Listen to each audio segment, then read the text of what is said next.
नमस्कार मित्रांनो, आपल्या घरात जेवण झाल्यानंतर थोडासा गूळ खाण्याची परंपरा अनेक वर्षापासून आहे.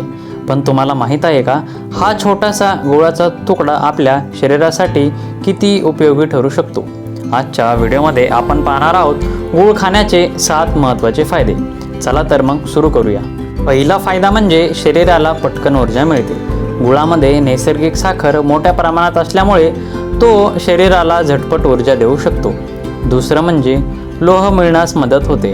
गुळामध्ये लोह असते, त्यामुळे रोजच्या आहारातून मिळणाऱ्या लोहाची थोडी भरपाई होऊ शकते. मात्र रक्ताची कमतरता असल्यास फक्त गुळावर अवलंबून राहू नये.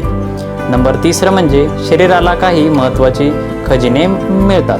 गुळामध्ये कॅल्शियम, मॅग्नेशियम, पोटॅशियम, फॉस्फरस आणि लोह यासारखी खनिजे आढळतात. चौथं म्हणजे पचनासाठी पारंपरिक वापर.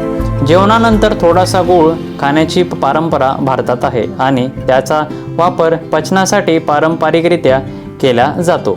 नंबर 5 म्हणजे शरीराला ऑक्सिडंट घटक मिळतात.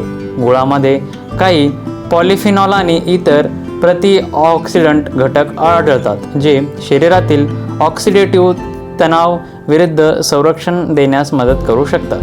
नंबर 6 म्हणजे पांढऱ्या साखरेपेक्षा पोषक घटक अधिक.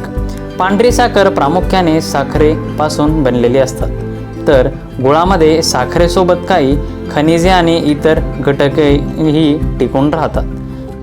नंबर 7 म्हणजे तीळ किंवा शेंगदाण्यासोबत अधिक पौष्टिक. गूळ आणि तीळ किंवा शेंगदाणे एकत्र घेतल्यास गुळातून ऊर्जा आणि तिळा शेंगदाण्यातून प्रोटीन्स आपल्या शरीराला मिळू शकतात. गूळ हा साखरेपेक्षा काही बाबतीत चांगला पर्याय असला तरी तोही साखरेचाच एक स्रोत आहे. त्यामुळे गूळ आहे म्हणून भरपूर खावा असे नाही. प्रमाण सर्वात महत्त्वाचे आहे.